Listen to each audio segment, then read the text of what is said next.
নিষেধাজ্ঞা তো না, চলছে, কিন্তু ওই সৃষ্টির মধ্যে সাধনা ছিল। এখন সৃষ্টির মধ্যে সাধনাটা পরিচালক বলল নায়ক বলে কোনো শিক্ষিতও কোনো না দিকে শিক্ষকের কিনা আমাদের এক্সপ্রেশনটা দিকে মানুষ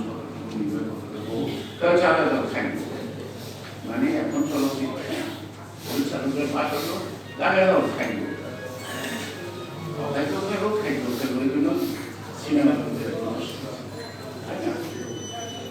সেজন্য বলছি যে আপনি প্রতিযোগিতা থাকতে হবে, এক জায়গায় হলেই তখন কিন্তু মান রাখবে।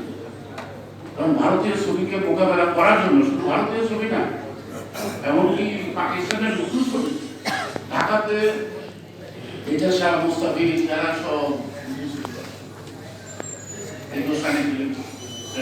অধীনে আমার যতটুকু মনে করে রূপবান একটা পক্ষ রূপবান এক রূপবান এই একটা বাংলা ছবি দিয়া এই বাংলা এরপরে মনে হয়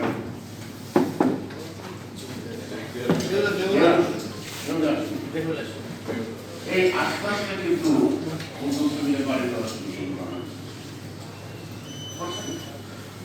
এই সাবানা শুরু করছে পরে এই সব নাম শুরু করছে তারপরে বাংলা সুতরাং আপনি কোনো কিছু বন্ধ করে আপনার মান সাংস্কৃতিক মান বাড়াতে পারবেন। সকল সংস্কৃতির মধ্য থেকে আপনাকে খুঁজে বের করতে হবে আমার সংস্কৃতি সেরা নাকি। প্রতিযোগিতা থাকবে, প্রতিযোগিতা না থাকতে মধ্যে আপনার মতো তো সৃষ্টির চেতনা বোধ আসবে না। সে কারণে আজকে এই যে আমরা ওই ছবি বন্ধ করবো, ছবি বন্ধ করবো, সব ছবি বন্ধ করবো, টেলিভিশন পর্দা বন্ধ করবো কেন? বাংলাদেশের মানুষের বাংলাদেশ আজকে দাঁড়িয়ে না আসে তারা তারা দেখা যায় না নিজেকে বাংলাদেশের টেলিভিশন দেখা সেটা রাজনীতি করে আবার অনেক মেসেজ পায় এই যে আমাদের রাজনৈতিক আবরণের আমাদের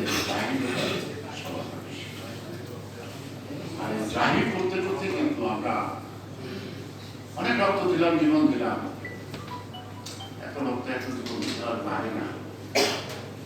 এক আনোয়ারা আর এক মন্ত্রী আর বাসু থেকে আসা তিনটা রাজনীতি পাওয়া যায় না। আর এখন রাশের সংযুক্ত করেছে, কারণ মানুষের শিক্ষা জগতে একটা কুকুর মারা গেলেও মানুষের ধৈর্য পেয়েছে। এখন মানুষ মজা পেতে মজা থাকবে,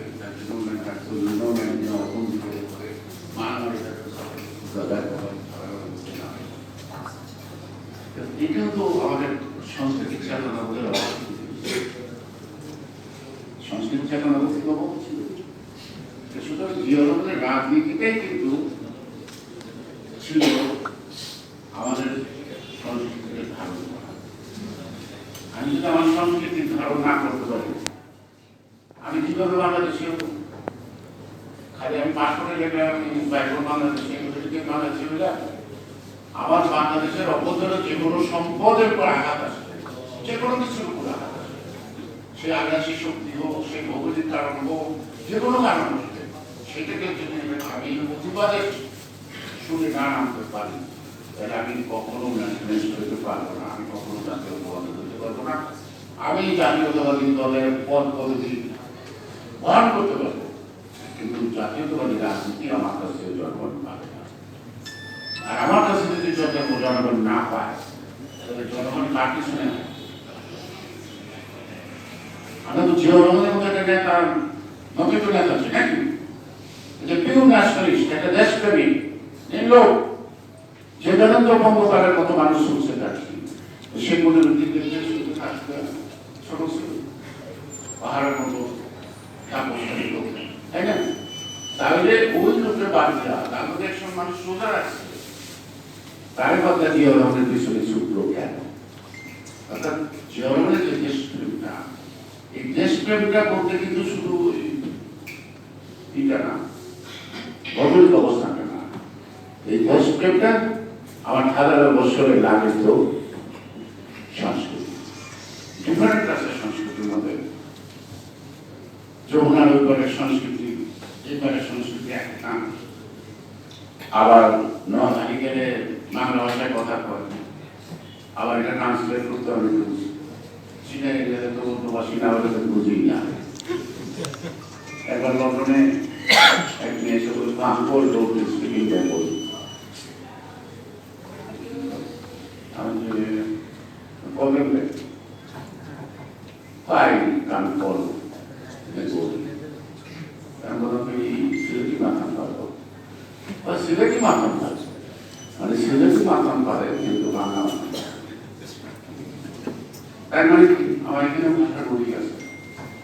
আবার যদি আপনি এটা যান ভারত বলতে এগুলো বাংলা বাংলা আছে, তুমি গুয়াহাটির যখন বাংলা সংবাদ শুনবেন বাংলায় কিন্তু অনেক রকম, কিন্তু এই যে আমার নোয়াখালীর ভাষা, সিলেটের ভাষা, সিলেটের ভাষা, সেখানে ভাষা, সব ভাষা এক এক জেলায় এক এক ধরনের রীতি, তাই না? এক দেশের দাঁড়িয়ে এক দেশের ভূমি, এই সব কিছুকে একসঙ্গে করে কিন্তু আমার জাতীয় সংস্কৃতি। এই জাতীয় সংস্কৃতিটাই যখন মানুষকে পরিপূর্ণ করে তখনই মানুষ সাহসী হয়, তখনই তার মধ্যে দেশাত্ম বোঝায়। ঠিক না? সুতরাং আমাদের খুব চর্চা বাদ হয়ে গেছে। আমি আমার প্রফেসর সাথে আমার চাকরি করবো, আমার বন্ধু কাজ সিনেমা দেখে আসছে, কি চাকরি গেলেন তো দৌড়ে আছে।